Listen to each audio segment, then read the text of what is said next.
So tonight, on this tech-filled blunder of 1 hour and 9 minutes late, we are going to discuss the Buck 110. Stay tuned.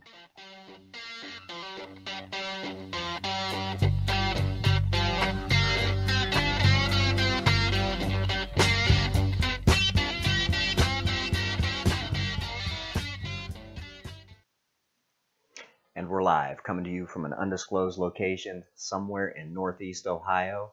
This is Omally of Omally's Adventure, and this is the Fallout Shelter.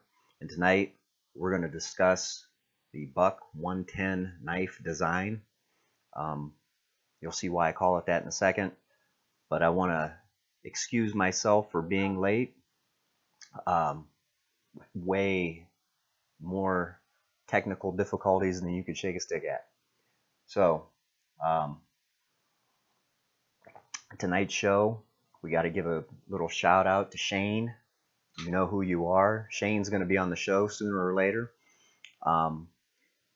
Shane's the one that got me this.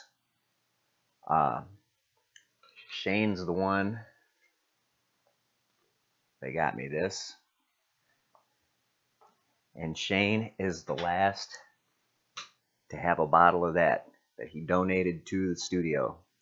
So once it's all set up, all this stuff's going to be on display, and he supplied the knives for tonight's knife review. So let's get started.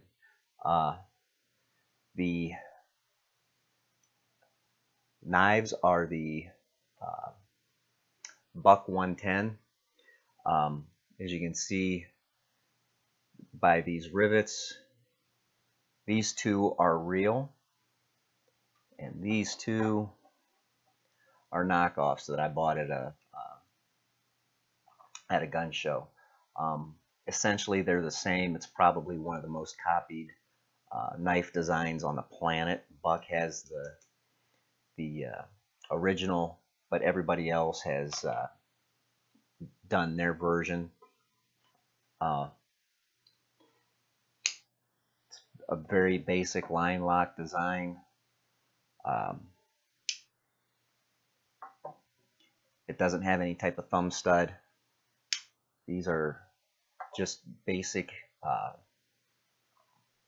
hunting knives. I'm not sure if it's getting this on the capture, but as you can see, let's see if we can get all these in here. This one has been sharpened a lot. This particular knife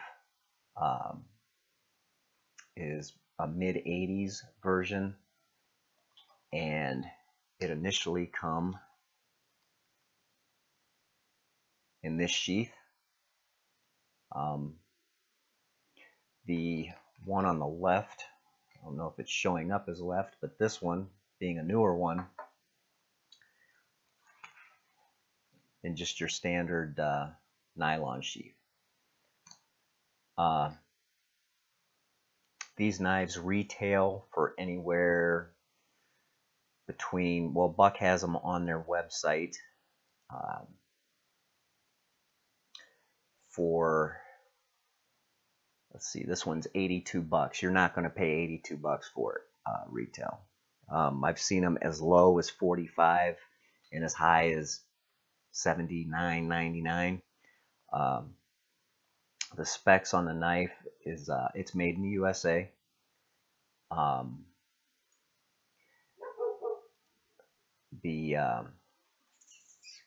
believe it's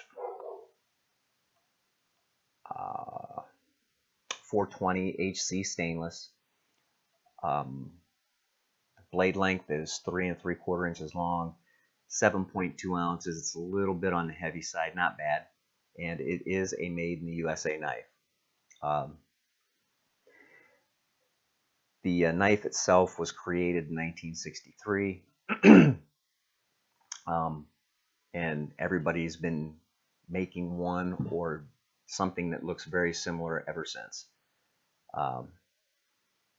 A very good all-around utility knife. The blades hold very, very nice edges. Not so much this one, but this one. It's been sharpened, as you can see, multiple times. And this thing you could just about do open heart surgery with. Shane keeps it incredibly sharp. So if you get a chance to pick one up, I highly recommend it. You don't have to use the different sheaths like these. As you can see, you can get smaller versions, something that's a little more practical to carry. I tend to like knives a little more this size. But that is the Buck 110. If you don't have one, just buy one to keep it in your collection. At some point you'll use it, and they are indestructible. Even the cheap knockoffs, you can't hardly kill them. So that being said, again, I want to apologize for being late tonight. Apparently, sometimes when you update OBS, you have technical difficulties, and I sure did this evening. The Anchor FM is going very well. If you don't have that app yet on your phone, you definitely need to check it out. I'm going to say that's going to be the next big thing as far as audio only. Definitely just check it out. If you see somebody's content that you like, you just add it to your favorites, and every time they post something new, it sends you a notification. Everything's in 5-minute segments. I do a very short morning segment every morning on my drive to work. It's called O'Malley's Ride to Work. So yeah, check that out. They have a little bit of something for everyone there, so you can't go wrong with it. I'm going to try to do another show tomorrow if I can pull it off without needing a case of dynamite. But tomorrow I think we're probably going to do maybe a little peek at the Kershaw Blur. This one, spring assisted, really cool knife. Not a big fan of the Tonto style blade, but as far as a really good, dependable knife of this type, I'm starting to favor it. So stay tuned for that. But until next time, stay sharp, keep a tight shot group, and rock on.